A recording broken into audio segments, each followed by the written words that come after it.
Hey guys, Mike Schurz with the Antler Collector, and I don't think I even need to introduce anymore. Dave Boland. Okay, son, we'll be okay. He's back in the house tonight. Well, you guys, I got a lot of people messaging me about non-typical antlers versus typical. So we're going to start out and do this video here talking about how to measure a non-typical. And Dave Boland is about as experienced as they come. So this is a more so a typical, non-typical, and it would be easy for him to explain, you know, coming from a official scorer. So there's a couple question marks on this, you know, set of antlers that if I didn't really know a lot about scoring, I would actually have myself. And one of them would be this right here. What do you call typical? Because it matches up. If you look at it on this angle, it's a 6x6 frame. Boy, it sure matches with that G4 nicely. But in reality, you want to take it from here? In reality, we have the rule that says a typical point must come off the outside edge. And if it has a bench, as you can see here, this cannot be called typical point. This has to be the typical point, and this comes off the inside edge. And if you draw a line, if you lay your tape measure across here, you're actually going from inside edge to inside edge. So it makes it pretty easy to know that it is a non-typical point, actually. And the bench causes that. So, and otherwise, it's always outside edge, outside edge, outside edge. So that's the main thing about a typical point. It has to come from the outside edge. Yep, and the outside edge is strictly, if you were to lay basically something that could flex and go around, Yep. it would all be equal on each one. Yep. This would sit on the inside. Yep. And you can clearly see the ledge if you look at it right there. There's a big old, right here, there's a big old ledge. You can put your fingers there. So that definitely makes that non-typical. And when you were saying, when you said cut it off, you were talking about if you follow the outside edge around where it should be, Yep. it cuts this completely off. Yep. Yep. Okay. When you lay a tape measure there, now normally when you lay a tape measure on a point, it stays on the outside edge. Where that one there, you can't get to the outside edge because that what we call the bench. So it'd be your tape measure or cable would lay on the top of the point on the inside edge to the inside edge. So it makes it pretty easy on this particular shed. Yeah. What about like non-typical points like this? You know, I mean, it may seem pretty easy, but a lot of people get confused because they don't really know what to call typical sometimes. You know, the angle and all that. But this one here is quite easy. This is pretty straightforward. But biggest thing is it should be your master point. It can't. This one here looks like it comes off of that because this is the master point. So it's fairly easable. And the other thing is on a typical point or a non-typical point, like a typical point, you cut it off just like it never grew. What would that point look like if this didn't grow on there? So you just draw your line right down along that edge, just like you're going to cut it off there. What would this look like if that wasn't there? And then follow your center line right down. Yeah. Discount your webbing and go right down the center of the point just like you would on a typical point. So it's pretty straightforward as long as if you want to make it too big, you cut it deep. So you have a dip in it. If you want to make it conservative, you make it so there's a bump in it. So it's supposed to look like it never grew on there. It should be a nice clean line. Yeah. So that way you don't give it too much or you don't short it. That's the biggest thing. Basically, the contour should just follow through and just be perfect. No bumps, no bump or depressions. nothing. Yep. So the same goes with typical tines off the beam too, correct? Yeah, there's no difference in that. It's top of beam, and if you cut it high, it'd be a bump. What would that beam look like? It's supposed to look like a spike when you get done drawing your lines, is what it amounts to. Perfect spike. Yeah. There's not a bump in it. There's not a divot in it. So it'd be just right off the top, from low part to low part, straight across. Just if you do anything other than that, you're either shortening it or making it bigger than it is. That's all. Now, Dave years ago told me, you know, when he draws his lines, like, this may be kind of hard to explain. Tell me if I'm explaining this right, but when you draw your lines, Dave, lots of times you'll turn it on end. Turn it on end and look down the top. So look down the top as if you're kind of sighting the gun in, you know, with the line to make sure your line's not high, isn't too high or too low. And it really works good. Yeah, it works really good for the most part. Your eye does a really good job telling you if you're high or low, actually. Yeah. So like what you're saying is if you draw a line, like let's say you draw your line and you turn this antler on in, you just kind of look down it, and to make sure that line matches up with the top of the main beam in between the points. Yep. So you can't do that with the G2 because it's on the bend in the horn, but the yeah. 2, 3, 4, 5, 6, if you got all the typical points out there, it makes it simple. And it seemed like when this point here, see how it really bows? You know, lots of times that can kind of be misleading where to draw your line. If you lay a cable on there, sometimes it'll push it down lower than it's actually supposed to be. So, this here's your eyes should take care of that for you for the pretty much. But it's there again, you discount your webbing at the center of the point. So, Yep. But yeah, when that there does, it makes it look a little bit wrong sometimes. Yep. Yeah. Now I get a lot of. I've had people ask me, why is this not this set, but it's the very same question. They'll say, well, look at that. They match up. Why is that not typical? Oh, just like we said before, Yeah. the rule says it must come off the top of the beam. So, yeah, they can have matching forks on both sides here off a burr point. It looks just like it's, I mean, they're matched perfectly, but Yeah, they're not off the top of the beam. exactly. Yep. And a non-typical point, just like a typical point, you go over the outside curve, so you get the longest length. Mhm. So if a non-typical point is perfectly round, you just go all the way around until you find the outside curve and go over the outside edge. Right, draw a line again right where it joins the main beam itself. So, but if it's flat, like your typical points, you have only two choices, inside or outside. But if a non-typical point is flat, then you only have two choices. That's the outside and the inside edge of it. So if it's round, you got anywhere's around the outside edge. So, and you always get to get the longest point, the longest measurement. Excuse me. Okay, that makes sense. And then, go ahead. The other thing is a burr point. Yeah. That's the biggest thing. In the olden days, you drew a burr point all the way back to the beam. The rule now is the burr point is a burr point. It can go to the burr. So in reality, on a typical, that's good because you used to be able to go back to the beam is always about 2/8 extra length on that point then, which is good if you got a non-typical, but if you got a typical, that's a bad deal. But anyway, it's burr point to burr point. You don't go back to the main beam itself. And if you can make, there again, it's on the outside edge of this. The burr point will either be on the outside edge or inside edge normally. So, but yeah, you just go to the burr and find out which is the longest. Measure both sides. Yep. That's pretty simple. You know, Yeah, it's just pretty long as much. if it's off the burr, you just measure the top of the burr, just kind of like off the top of the main beam. Yep. Another question. Go ahead. The other thing is, just like on a typical point, it has to be a full inch long. It can't be 15/16.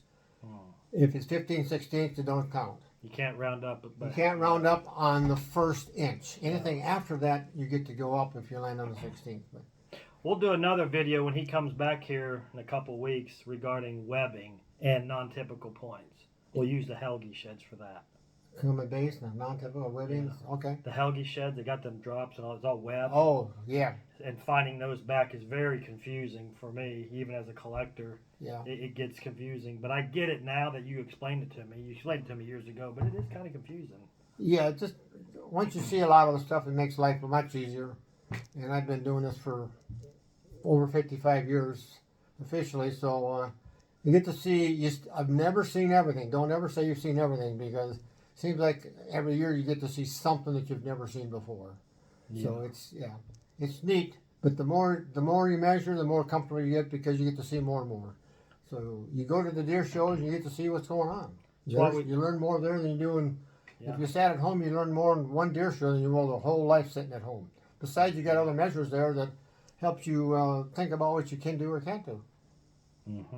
And it's, human error can happen so easily. Oh, absolutely. Someone can say, hey, why is that like that? And you're like, yeah, why did I do that? Yeah, why did you do that? Well, not perfect. Yeah. You can always make a mistake.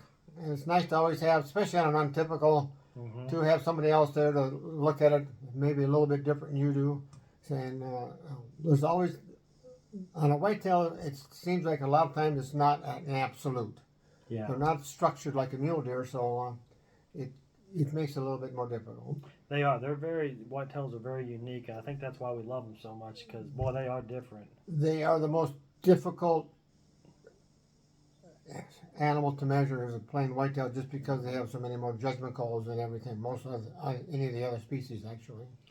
Now, if this deer would have had, so it's a 6x6, you hold that one, and then kind of rotate it out so they can see all the typical tines. So if y'all can see the typical, just hold it right there, the typical 6x6. So you got your G1, 2, 3, 4, 5, end of beam.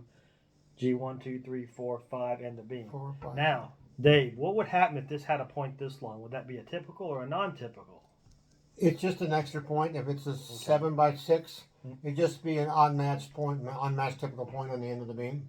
Now, what if we had a point that was right here and it came up in the middle only that long? That's what we call a non-symmetry point, and it don't look like it belongs there, and it doesn't.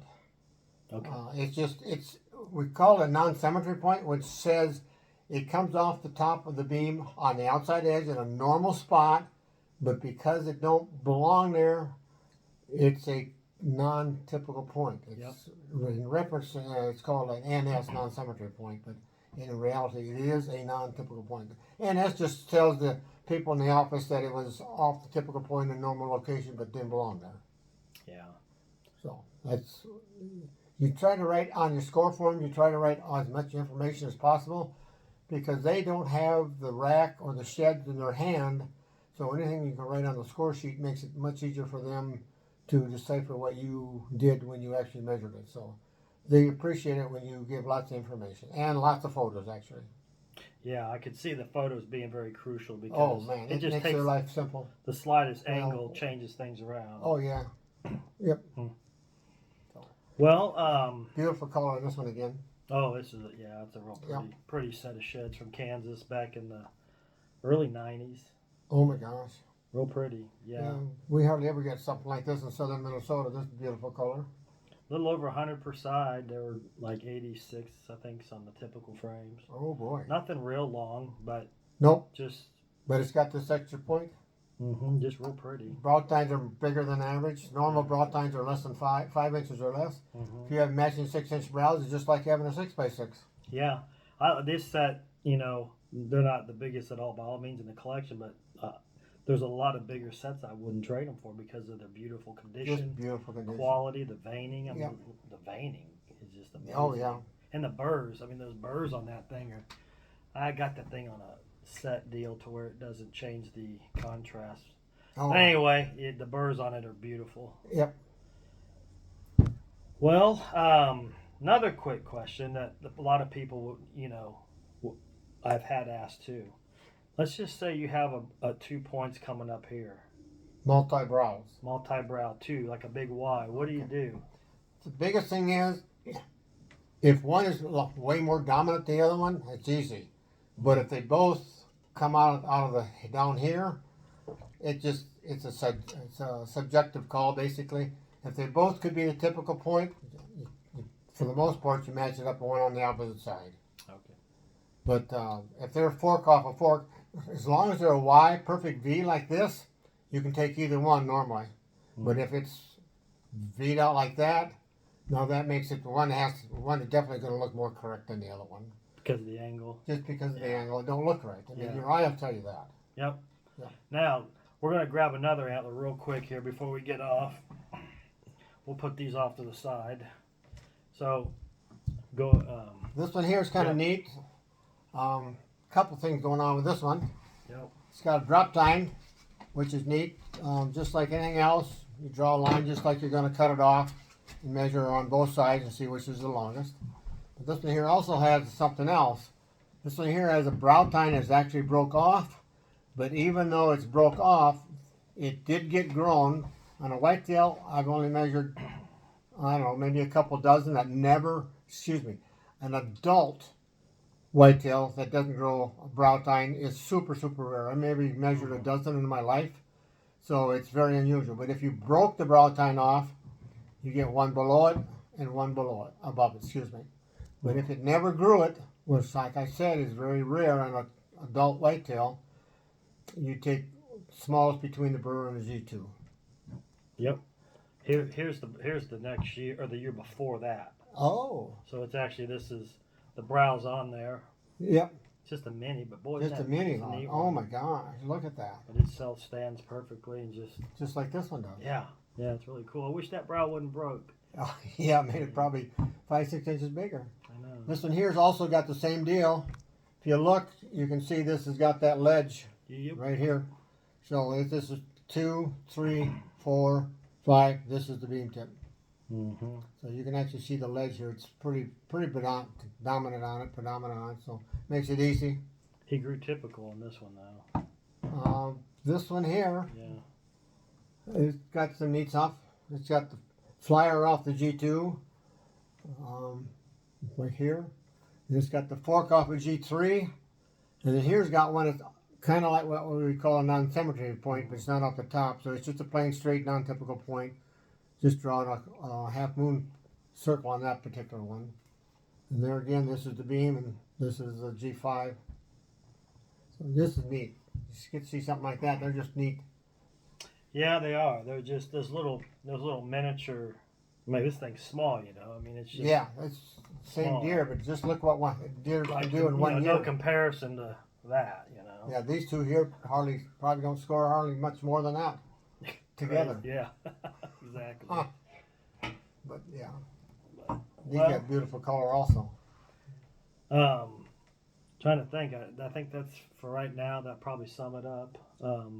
Yep, pretty much for what we're talking about on this particular. If you guys have any questions, hit us back in the comment section, and we'll do them on the next video. So, Okay, Mike. all right, you guys have a good night. See ya. Good night.